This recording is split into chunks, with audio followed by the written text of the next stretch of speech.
नहीं हम भगे नहीं, हम तुम्हारी बात को ले लिया, एक शब्द ले लिया।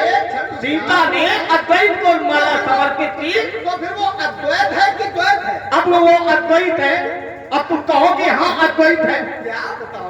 और यदि वो अद्वैत है तो बिनु पग चलाई सुनाई बिनु काला, ये अद्वैत का लक्षण है। बिनु पग चलाई सुनाई बिनु काला, कर बिन कर्म करई बिन जाना, मानव नहीं सकल रस भोगी। अब देखो ये दबाव है कि नहीं?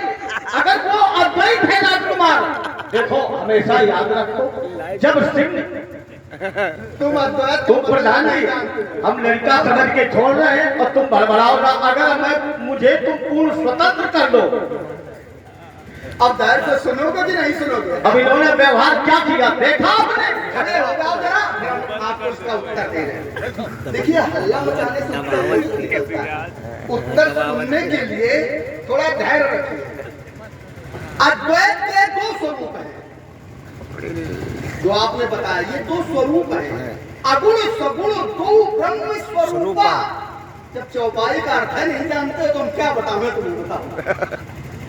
अद्वैत माने एक, जो द्वैत नहीं है तो एक है। और मैंने तर्क दिया, आपने कहा वो धनुष तोड़ने वाला अद्वैत नहीं है, अर्थात एक नहीं है, कहते हो दो है, और आपने अडानी पढ़ी है गुण सगुण दो, वो दो है। तो हमने एक तर्क रख दिया कि अगर वो दो है तो जयमाला किसके डाली गई?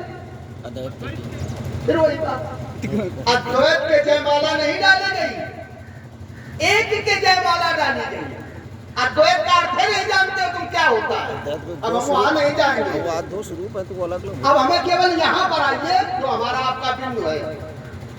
धनुष तोड़ने वाला एक है, अद्वैत जो है, जो दो नहीं अर्थात एक है, वो एको ब्रह्म है। मैं धनुष तोड़ने वाले को क्या हम ब्रह्म कह दें?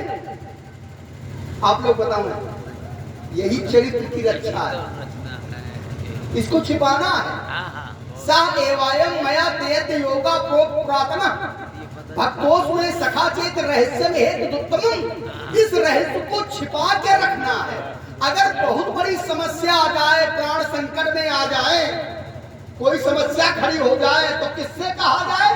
भक्तों में सखा चेत, या तो भक्त से कहा जाए या सखा माने मित्र से कहा जाए। ना हम तुम्हारे भक्त हैं ना तुम्हारे हम मित्र हैं, और तुम अभी जानते भी नहीं हो उसको, तभी तो पूछ रहे हो कौन धनुष कैसे तोड़ा।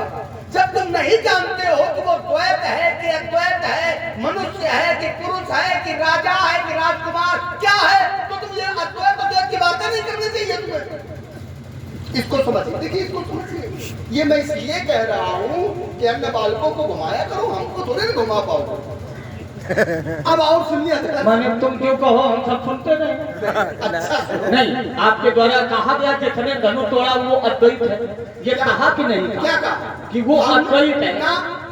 आप हमारी बात है, हमने क्या कहा? हमने कहा आपकी दृष्टि जो थी रामई चितई रहे थकलोचन उस एक की ओर अर्थात अद्वैत की ओर थी, लेकिन वहां से अद्वैत से जब दृष्टि हटी तो बहुल विलोक विदेशन। तो मैंने कहा जीवन संग्राम में प्राणी जब अद्वैत से दृष्टि हटा करके द्वैत की ओर दृष्टि ले जाता है तो उसके जीवन में बंधन आता है, क्रोध होता है, विरोध भाव आते हैं, ये स्थिति होती है। ये बात नहीं हमारी। और आपने यही किया कि मैंने ढालिया पर इसको काटना।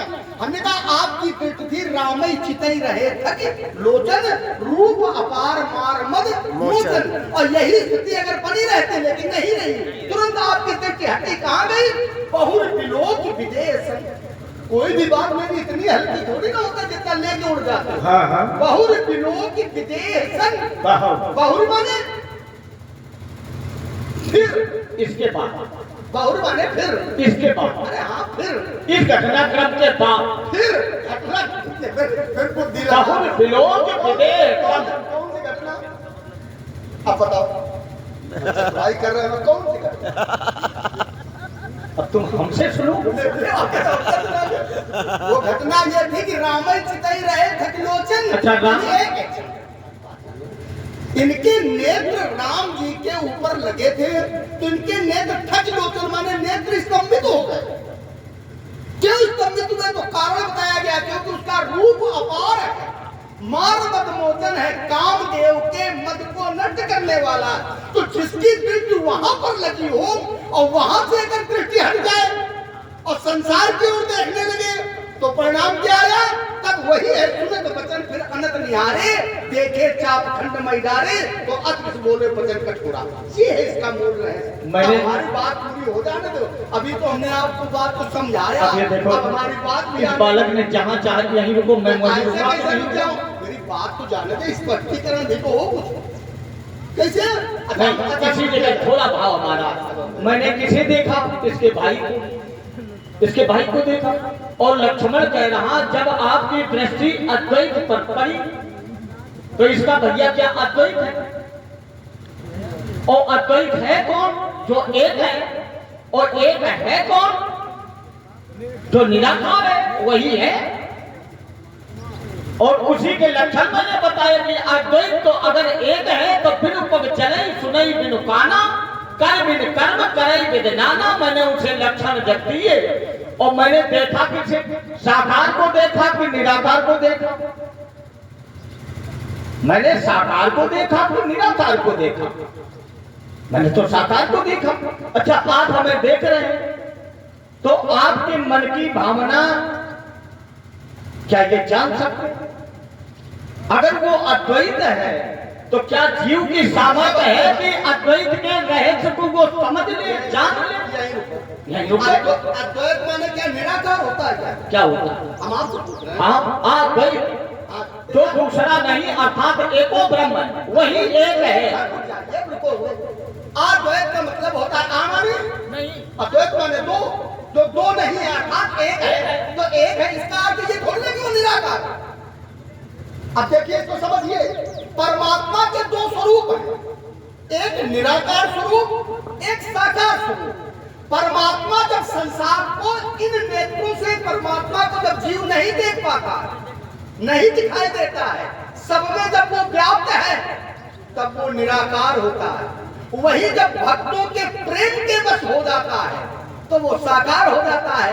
ये जो अर्धानियां पढ़ रहे हो ना, ये ब्रह्म की चौपाइयां पढ़ रहे हो। बिनु पग चलई सुनई बिनु काना, कर बिनु कर्म करई बिनु नाना, आनंद रहित सकल रस भोगी, बिनु बाणी बक्ता बड़ जोगी, अस सब भाग्य अलौकिक करनी।